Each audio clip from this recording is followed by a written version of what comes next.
Nacional, y para eso vamos a llamar al doctor Manuel Silva, miembro del Departamento de Educación, Facultad de Ciencias Sociales de la Universidad de Chile. Nos va a hablar hoy sobre currículum, política curricular y la centralidad del desarrollo humano. Mi trabajo es currículum, política curricular y la centralidad del desarrollo humano. Parto haciendo una referencia a lo humano. Lo humano viene de humus, de humanidad. Humus es la capa superior del suelo, lo que es más fértil, lo que es más fructífero, lo que permite la vida y su desarrollo. Durante la segunda mitad del siglo XX, el currículum como disciplina ocupó un lugar relevante.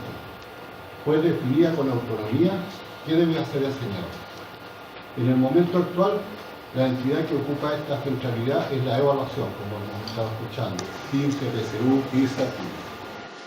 Las fuentes del currículum prescrito se desplazaron desde los especialistas, la sociedad y los estudiantes hacia lo que va a ser medido, teniendo como base los contenidos definidos por las pruebas estandarizadas tanto a nivel nacional como internacional.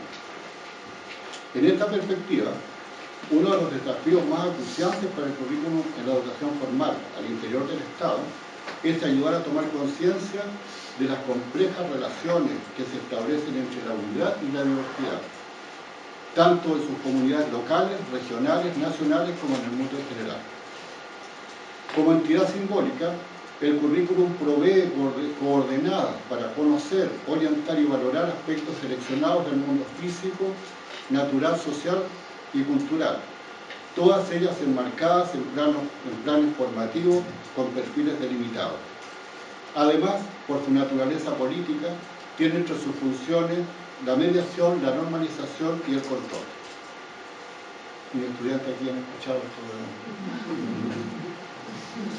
De esta forma, las prescripciones curriculares medias, esta es conceptualización de Glasgow.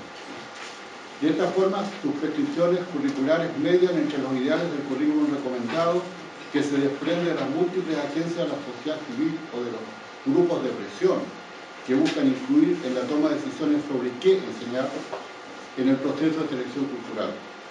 Aspecto clave del currículum y las heterogéneas realidades de las tablas situadas en múltiples contextos políticos, económicos, étnicos, geográficos, lingüísticos, religiosos, de género, entre otros. Por tanto, representa un compromiso necesario y funcional entre lo que los decisores curriculares te exhortan a enseñar y aquello que los docentes creen que se puede o debe enseñar. Lo mismo sucede en las expectativas del sistema, entre las expectativas del sistema y de los equipos directivos de una institución y las preferencias múltiples de los profesores. Desde el punto de vista de la normalización, que se ha hablado bastante también hoy y ayer, se trata de construir un sustrato cultural básico mínimo común. Eso hablaba la profesora. Se trata de construir un sustrato cultural básico mínimo común, que permita transmitir saberes y puntos de vista compartidos entre todos los sujetos en los ámbitos nucleares de la estructura social y del Estado del que forman parte. De esta manera se enseña, aprende y comparte una base cultural común. La sujeción está aquí en cursiva, no sé cómo sería cursiva. La sujeción de las instituciones a la mediación y normalización permiten el control de los mensajes de la transmisión cultural intencionada a través de la escolaridad. Prueba de ello son las evaluaciones sistémicas institucionalizadas de carácter censal, tales como las pruebas CINCE en Chile, Saber en Colombia, Enlace en México. También se reflejan los sistemas de evaluación para el ingreso a la educación superior. Desde la perspectiva de los elementos que integran el entorno sociocultural y que son susceptibles de participar en los procesos de selección cultural del currículum prescrito y que desafían el diseño de planes y programas de estudio, podemos identificar, entre otras, la creciente interdependencia con otros pueblos alrededor del mundo. Existen conexiones económicas, políticas, culturales, medioambientales y tecnológicas. Las hubo en el pasado. Las preguntas de, y otra vez exclusiva, elaboración curricular que surgen son de orden: ¿cómo abordamos estas interacciones? ¿Cómo nos afectan? ¿Cómo dialogan las tradiciones que vivifican los estados con las modas que exportan los procesos de globalización? ¿Qué se incluye en los programas de estudio? ¿Y cómo establecemos metodologías para abordar de manera honesta los contenidos de la diversidad? ¿Los sistemas políticos son pertinentes para todas las realidades? ¿Cómo conviven hoy regímenes democráticos y teocráticos? Las respuestas se traducen finalmente en recomendaciones o prescripciones curriculares. Hay también una vinculación incremental entre comunidades locales, regiones, países. Prueba de ello es la movilidad generada por las migraciones, los intercambios entre regiones y, en el plano digital, las múltiples interconexiones entre sujetos y comunidades que rompen en sus comunicaciones con los ejes temporales y espaciales. Es lo que denomina Byung-Chul Han la paradoja del presente, que implica la ruptura de los intervalos de tiempo y espacio, y que en medio de la vida cotidiana lo captamos en su integridad e impacto. En lo personal, yo soy de Chiloé, 1200 kilómetros de Santiago, y cuando estudié en el pedagógico, en el Instituto Pedagógico, me demoraba para llegar de Castro aquí en el tren rápido que hacía el tráfico Puerto Montt, Santiago, rápido, 18 horas, 20 horas. Y para mandar, por ejemplo, una carta, yo tenía que escribirla, me demoraba mucho tiempo en escribir la carta, después tenía que comprar un sobre, después pegar el sobre, ¿sí? Después poner estampilla, después ir al correo, o quedar a todo un rito, mandar una carta en un rito, y por supuesto que en Castro esperaban la carta. Pero ahí era tiempo, era sosiego, era reposo, era descanso, era un ocio positivo. Pero esta carta demoraba en recorrer de Santiago a Castro 2 días, 3 días. Y todo eso era un tiempo de espera y un tiempo de disfrute, ¿no? Como dice Proust, el tiempo tenía aroma, algo pasaba ahí. Pero ahora eso se terminó, porque ahora por un correo electrónico yo rompo otra distancia. Se rompió el intervalo del espacio, 1200 kilómetros ya no existen, y el intervalo del tiempo, la carta que demora 3 horas, se demora, y además es una carta deslocalizada. En las cartas uno tenía timbre, además le ponían sobre el lacre, le ponían el timbre. Entonces uno sabía que la carta había sido despachada en Santiago. Esos procesos que de alguna manera ordenan nuestras acciones, nosotros no los captamos en su profundidad, pero algo pasa ahí. O sea, el tiempo a disfrutar como que ha perecido, se ha sumergido. No existe o no lo captamos. Esto es lo que ocurre con el correo electrónico y los WhatsApp, por una parte, y la lectura de un diario digital de otra región, país o continente. Yo no necesito ir al kiosco a comprar O Globo, lo leo acá, yo pongo un móvil y leo O Globo, o El País, en este contexto mayor, los conceptos que emergen con mayor frecuencia son democracia, diversidad, cosmopolitismo, globalización, desarrollo sostenible, poder, prejuicio, discriminación, racismo, migración, identidad, diversidad, perspectivas múltiples, incluso patriotismo. Como se ha esbozado, las sociedades y los estados del siglo XXI globalizados enfrentan el desafío de su composición multicultural, multiétnica, multiestado, sobre lo que es necesario construir permanentemente la noción de Estado-Nación. Es una decisión política. El Estado es el que define a la escolaridad, le da como la norma respecto de cómo construir esa identidad. Estado que mantiene aún su estructura inicial decimonónica, con un sistema escolar orientado a construir en su faz política la identidad nacional. ¿Qué hace el rol político de la escolaridad? Construir la identidad nacional, por medio de la transmisión y la asimilación de jóvenes generaciones de una base cultural común. Como decían en la mañana, no inclusión es asimilación. Es decir, vaciarse de lo que uno tiene y aprender e incorporar lo otro.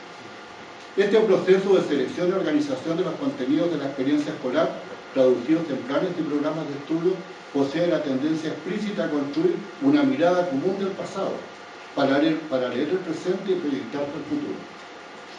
Esto conlleva la transmisión de una perspectiva homogénea y unitaria de la composición cultural de un país. De esta forma, el tono de la conversación de la humanidad, es decir, de Oxford, se empobrece al anular los matices y tonos que acompañan la vida común. Frente a esta prescripción curricular, que por su fuerza coactiva obliga al colectivo a la población escolar, adquiere la forma de una política curricular que anula, acá puse política curricular en negrita, y lo que van a leer ahora en cursiva. Una política curricular que anula la visibilidad de lo diverso. Una política curricular que anula la visibilidad de lo diverso, de lo singular, de lo que posee vida y presencia en el territorio desde antes de la constitución de los actuales estados. Ni siquiera se puede captar la cultura de un mosaico que integra las distintas etnias e idiomas que lo constituyen. De hecho, en Chile, la Constitución reconoce 8 pueblos originarios. Sin embargo, dicha pluralidad étnica y cultural no se refleja explícitamente en virtud del mandato constitucional, ni en los contenidos ni en las valoraciones de los planes y programas de estudio. En el texto que Luis Cosandón dirigió o coordinó sobre nuevas recomendaciones de desarrollo curricular, ahí sí que hay un espacio para cuestionar estos elementos. Así que este es un avance, yo reconozco el trabajo que hicieron. En el despliegue histórico de los estados latinoamericanos en general, durante los siglos XIX y XX, se aplicó irrestrictamente este currículum prescrito homogéneo, sometiendo a todos los grupos originarios a una visión unilateral de una cultura única con sus lenguajes, códigos y cargas de significado. De esta manera, el sistema escolar y la política curricular ha evaluado de manera visible a culturas y etnias, cuyo acervo material e inmaterial es invaluable. Así se ha apagado deliberadamente todo vestigio de su valía al interior del currículum prescrito. En Chile, la mayoría de las etnias originarias poseían y poseen una cultura sostenida en la oralidad. Durante la construcción y constitución del Estado chileno, uno de sus instrumentos político-culturales más poderosos fue la escolaridad. Influido por el pensamiento moderno, Domingo Faustino Sarmiento, un educador argentino que estuvo en el siglo XIX acá, insigne educador argentino, entre otros, sostenía lo que decían los educadores del siglo XIX, que lo que distinguía la civilización de la barbarie era el dominio de la escritura. Quienes solamente tenían aula eran bárbaros. Entonces, para pasar de la barbarie a la civilización había que saber escribir y leer, y para eso estaba la escuela.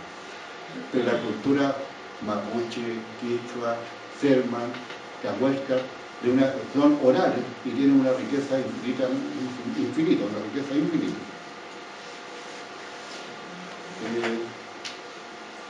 Entonces, en el despliegue histórico,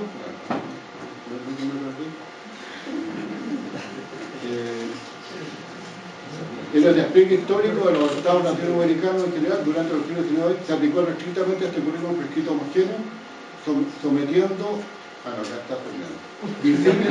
insigne educador argentino, entre otros, sostenía eso de la relación entre civilización y barbarie. De esta manera, la escuela, instrumento de un Estado en formación, forzó a altas culturas ágrafas. Son altas culturas ágrafas.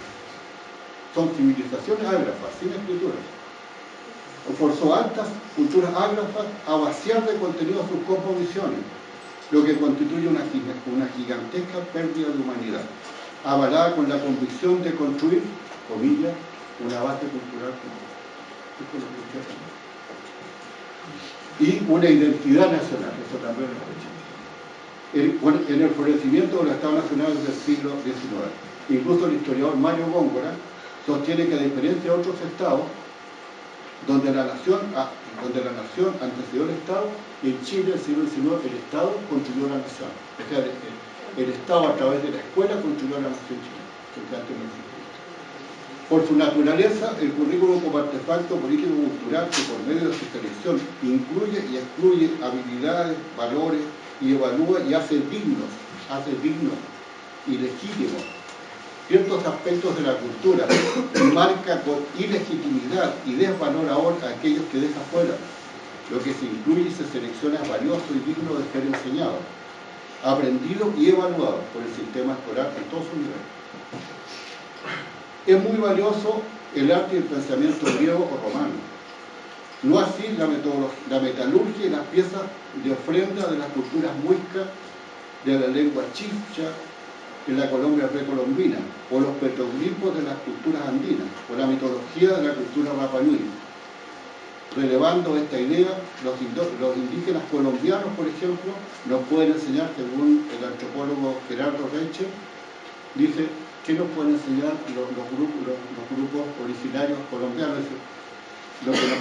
Lo que ellos nos heredan no son grandes obras de arte arquitectónico, escultural o poético, sino son sus sistemas filosóficos, conceptos que tratan de la relación entre el hombre y la naturaleza, conceptos sobre la necesidad de la convivencia sosegada, conceptos que tratan de la relación entre el hombre y la naturaleza, conceptos sobre la necesidad de la convivencia sosegada, la conducta discreta, la opción por el equilibrio.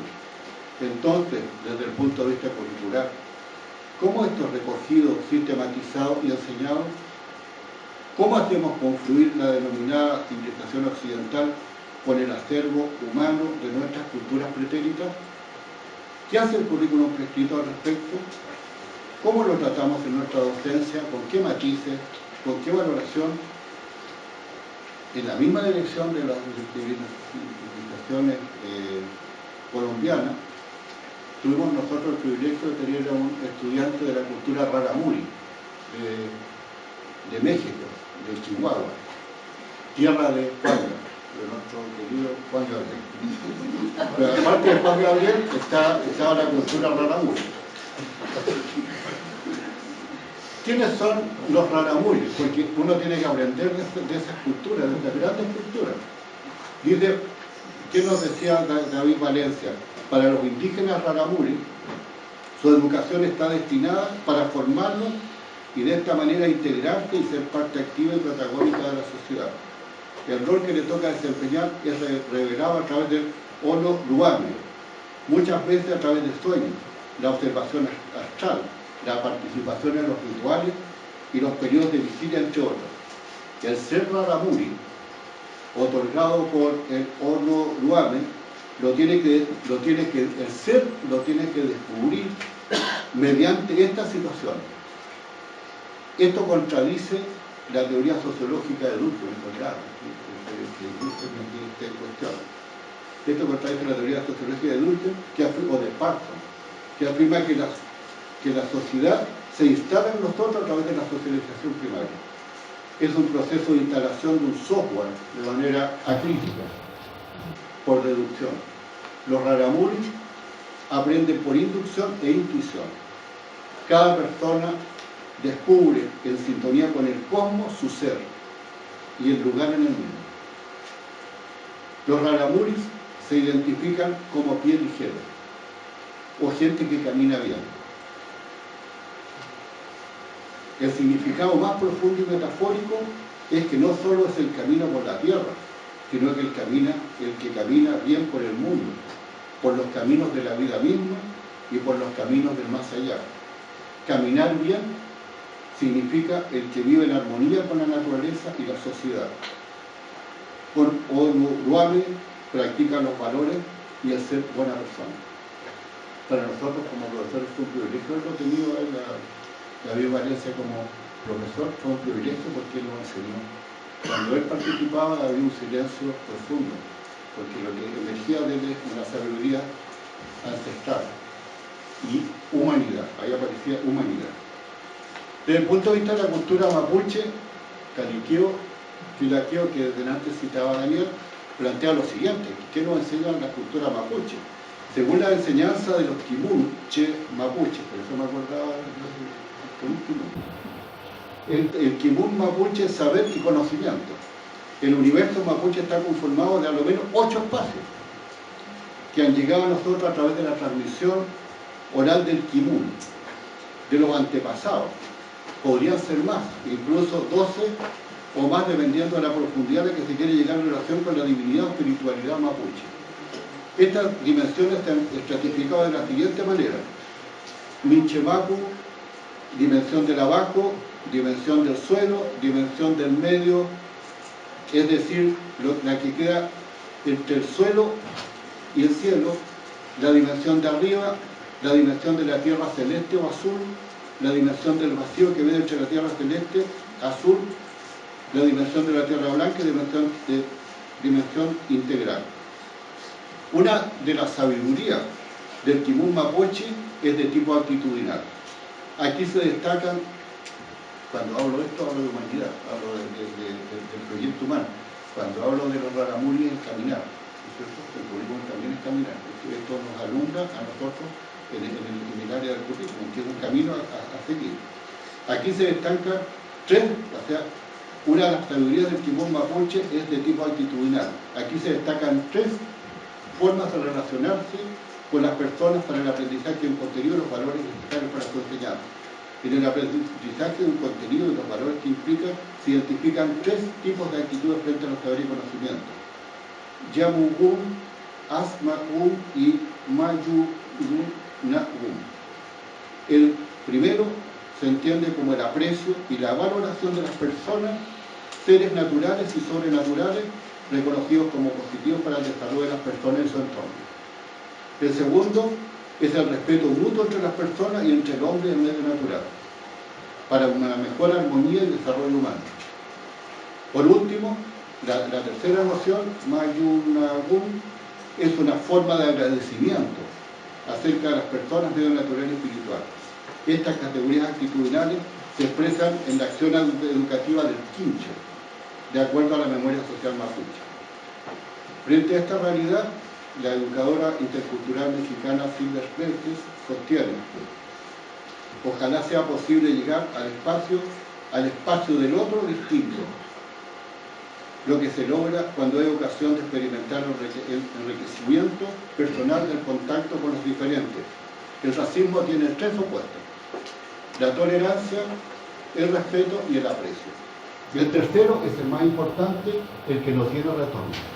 Es el que debemos perseguir en nuestra actividad educativa con toda la población, incluyendo en especial la mestiza. A la hora actual, palpamos una tensión entre la educación y la escolaridad. La educación es emergente, abierta, cambiante, imprevisible, un cálido espacio para la conversación abierta, que es donde florece la humanidad. La conversación abierta florece la humanidad. La escolaridad es rígida, estandarizada, fija, inmanente, previsible, y la conversación posible es cerrada, impermeable a lo que se puede controlar.